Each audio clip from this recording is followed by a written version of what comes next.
Bonjour à toutes et bonjour à tous, très chères auditrices et très chers auditeurs, j'espère que vous allez bien.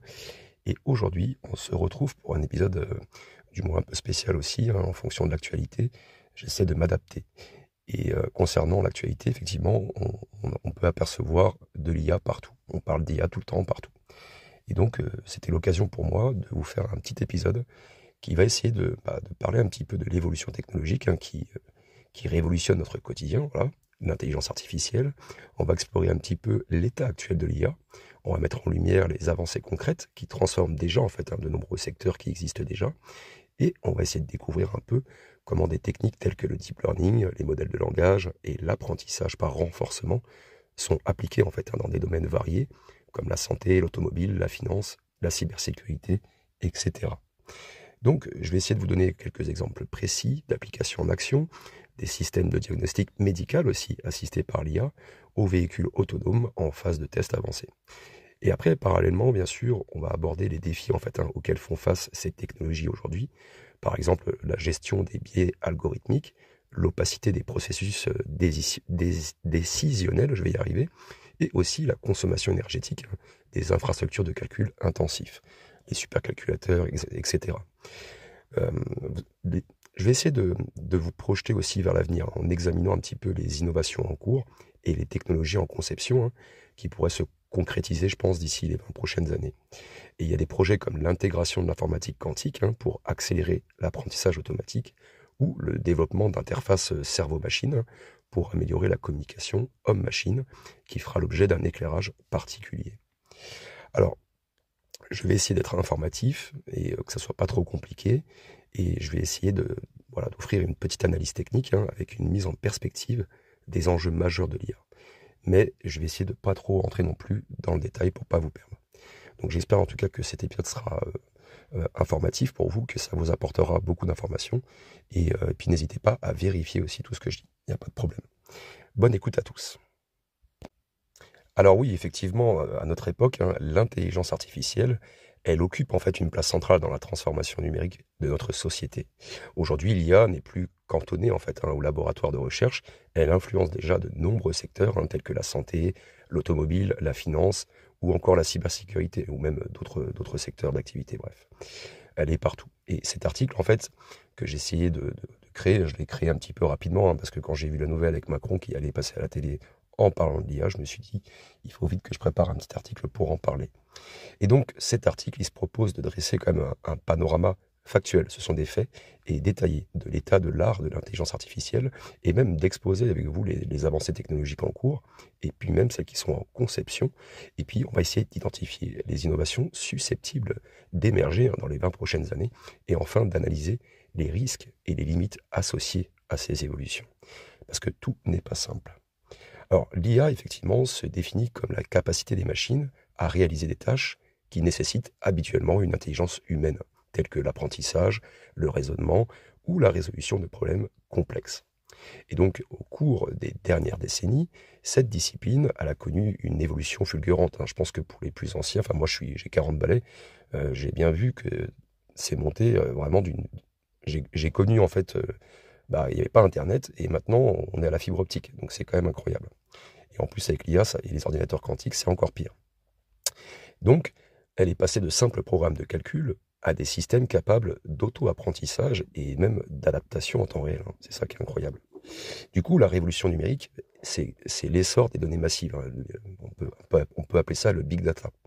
Et ça a permis de combiner donc des avancées en matière d'algorithmes, de puissance de calcul et même de techniques de stockage. Et donc, il y a des technologies jadis réservées à la science-fiction, comme les réseaux neuronaux, par exemple, les réseaux neuronaux profonds, ou même les systèmes de recommandation intelligents, eh bien, ça fait maintenant partie intégrante de notre quotidien. Donc, que ce soit à travers les assistants vocaux sur nos smartphones ou la reconnaissance faciale dans les aéroports, ou même, je dirais, les véhicules autonomes sur les routes, eh ben, l'IA, elle se positionne comme l'un des leviers majeurs de l'innovation au XXIe siècle. Et même, je le répète très souvent, mais vous allez voir, d'ici 10-15 ans, on va subir des découvertes incroyables, on va faire un bond technologique. Donc, cet article, il va essayer de vous offrir un peu une vue d'ensemble, sans rentrer trop non plus dans le détail, sur l'état actuel des technologies d'intelligence artificielle. On va s'appuyer donc sur des faits avérés, des travaux de recherche reconnus. On va examiner l'évolution historique de l'IA, ses technologies de base, les projets et les innovations en cours, et même les prévisions sur les avancées à venir. On abordera donc aussi les risques et les défis technologiques et éthiques un petit peu qui soulèvent ces évolutions. Mais voilà, on ne va pas rentrer dans une dimension spéculative ou idéologique, ne vous inquiétez pas, on restera neutre. L'objectif donc c'est de vous fournir une compréhension claire des enjeux technologiques actuels et futurs et même de mieux appréhender en fait les transformations à venir dans les 2 prochaines décennies. Et surtout aussi, eh bien, j'espère que avec toutes les informations que je vais vous apporter, eh bien, quand vous entendrez des gens qui parleront à la télé ou à la radio ou dans d'autres podcasts de certains faits, eh bien, vérifiez les informations. Vous serez déjà un peu plus aguerri. Voilà. Surtout que quand Macron il va parler ce soir, parce que là on est exactement le 9 février 2025, eh bien, je pense que vous allez entendre aussi pas mal de conneries. Allez, continuons. Alors, les origines de l'intelligence artificielle, elles remontent aux années 50, avec des pionniers tels que Alan Turing, je pense que vous le connaissez tous, John McCarthy et Marvin Minsky. Il est un peu moins connu, je pense, lui. Et Turing, dans son célèbre article de 1950, il pose les bases d'un test qui permettent donc d'évaluer la capacité d'une machine à imiter l'intelligence humaine. Et cette période a fut marquée par l'optimisme et la volonté de créer des machines capables de penser. Alors au début, bien sûr, les approches reposaient principalement sur des systèmes symboliques et des algorithmes heuristiques, donc plutôt simples, mais ces premiers systèmes étaient conçus pour résoudre des problèmes mathématiques ou logiques, mais leur champ d'application, il était très limité en fait par rapport aux attentes initiales. Déjà en plus, la puissance de calcul disponible était insuffisante pour traiter des tâches complexes, et en plus, les ordinateurs de l'époque ne pouvaient gérer qu'un nombre restreint de données. Et puis en plus, ils étaient énormes, donc c'était bon. Pour avoir de la puissance, il fallait avoir un PC qui était énorme. Et c'est là qu'est apparue donc l'émergence du deep learning dans les années 80 à 90. Et donc on va essayer de détailler un petit peu tout ça. Allez, donc je me suis réécouté, désolé si vous avez entendu mon ventre gargouiller, je vous prie de m'excuser. Continuons. Donc dans les années 80 à 90, effectivement, vers l'émergence des réseaux neuronaux artificiels qui ont été donc inspirés par le fonctionnement en fait du cerveau humain. Toutefois, en fait, ce n'est qu'au début du XXIe siècle en fait, que le deep learning a véritablement pris son essor. Donc, grâce à l'amélioration des capacités de calcul, à l'augmentation exponentielle des volumes de données, le stockage aussi, etc. Et donc les réseaux de neurones profonds, donc qui sont capables de traiter des millions de paramètres, ils ont permis de réaliser des avancées spectaculaires dans des domaines tels que la reconnaissance d'images, la compréhension du langage, etc. Et donc l'arrivée des processeurs graphiques, donc GPU, et plus récemment des unités de traitement tensoriel, donc TPU, je ne sais pas si vous le saviez, eh bien ça a considérablement accéléré l'entraînement des modèles d'IA. Donc des architectures innovantes comme les réseaux convolutifs, par exemple pour la vision par ordinateur, ou même les modèles de type Transformer pour les traitements du langage naturel, donc GPT, BERT, etc. Et donc ça a redéfini un peu les limites de ce que l'IA peut accomplir. Et ces innovations, bien sûr, ont transformé donc l'IA d'un domaine principalement académique en une technologie incontournable en fait pour de nombreuses industries, puis maintenant elle est partout. Voilà. Parlons un petit peu maintenant de la transition vers l'IA moderne. Elle s'est opérée donc grâce à plusieurs jalons majeurs, bien sûr. Il y a eu des succès commerciaux et des démonstrations impressionnantes. La victoire d'IBM, Deep Blue, contre le champion d'échecs Garry Kasparov, ou les performances des systèmes de reconnaissance vocale et visuelle, bien sûr, dans les smartphones, eh bien ça a consolidé la confiance dans ces technologies. Et maintenant, bien sûr, aujourd'hui, l'IA, elle peut non seulement reproduire des comportements pré-programmés, je vais y arriver, mais aussi apprend et s'adapte en temps réel. Donc ça ouvre la voie à des applications encore plus diverses et plus sophistiquées. Et donc l'évolution constante des algorithmes aussi et des architectures, ça a également permis l'émergence d'applications de plus en plus diverses et de plus en plus autonomes aussi. Ça va de la robotique au système de recommandation, ou l'analyse prédictive dans la finance ou la médecine. Bref, l'IA, elle est désormais perçue non seulement comme un outil d'optimisation des processus industriels, mais aussi comme un élément clé dans la résolution de problèmes complexes à l'échelle globale, en fait. Voilà. Désolé, mon ventre fait beaucoup de bruit, je vous prie de m'excuser. Parlons un petit peu maintenant des technologies actuelles et de l'IA. Donc là, on va vraiment rentrer dans de nos jours. L'apprentissage profond, il constitue donc l'une des avancées les plus significatives de ces dernières années. Donc basé sur des réseaux neuronaux multicouches, le deep learning, il permet de traiter des données non structurées, donc images, sons, textes, et de manière efficace. Par exemple, dans le domaine de la vision par ordinateur, les réseaux convolutifs, donc CNN, eh bien, sont utilisés pour identifier et classifier des objets avec une précision impressionnante. Dans le traitement du langage naturel, les modèles transformers, par exemple, que je vous ai dit tout à l'heure, ont révolutionné donc la traduction automatique et la génération de textes. Alors ces modèles, bien sûr, ils requièrent cependant une quantité considérable de données et puis une puissance de calcul importante pour être entraînés. Et bien sûr, l'accès aux données massives et les progrès en infrastructure informatique, ça a permis de surmonter ces obstacles en fait. Et donc du coup, ça ouvre la voie à des applications de plus en plus performantes. Alors il y a les modèles de langage, en particulier ceux qui sont basés sur l'architecture transformer. Ça représente une avancée majeure en fait dans la compréhension et la génération du texte. Et ces modèles comme ChatGPT par exemple, donc Generative Pre-Trained, en fait c'est Transformer générative pré-entraînée. Voilà. Et BERT, donc c'est bidirectionnel encodeur représentation from transformer. Désolé, mon anglais est vraiment incroyablement mauvais. Et du coup, ça, eux, en fait, ces modèles, donc GPT et BERT, ils exploitent des mécanismes d'attention qui leur permettent en fait de capturer des dépendances complexes dans le langage. Je ne sais pas si vous comprenez ce que je veux dire. Ils sont utilisés en fait pour alimenter des chatbots, des assistants vocaux, des systèmes de traduction et même pour la génération de contenu rédactionnel. Donc l'impact de ces modèles est considérable. Il va permettre une interaction plus naturelle entre l'homme et la machine. Et par ailleurs, les progrès récents, ils tendent à améliorer la capacité de ces systèmes à comprendre le contexte de ce qu'on peut raconter en tant qu'humain et à répondre de manière plus pertinente aux questions posées par les utilisateurs. C'est un peu le but, quoi. Alors bien sûr, ça nous amène à parler de l'apprentissage par renforcement. C'est une des autres techniques majeures de l'IA, notamment utilisée dans la robotique et les systèmes autonomes. Alors cette approche, elle consiste à entraîner un agent à prendre des décisions en interagissant avec son environnement et en recevant même des récompenses ou des punitions en fonction de ses actions.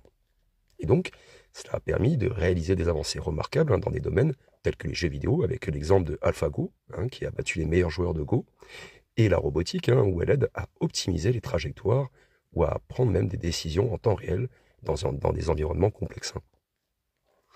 Alors bien sûr, vous avez des applications industrielles et grand public. L'IA, en fait, est intégrée dans la vie quotidienne et se manifeste à travers une multitude d'applications concrètes. Dans le secteur de la santé, par exemple, l'IA est utilisée pour analyser des images médicales et détecter précocement en fait certaines maladies. Du coup, ça améliore le taux de réussite des traitements, puis ça permet aussi aux médecins de ne pas faire trop d'erreurs.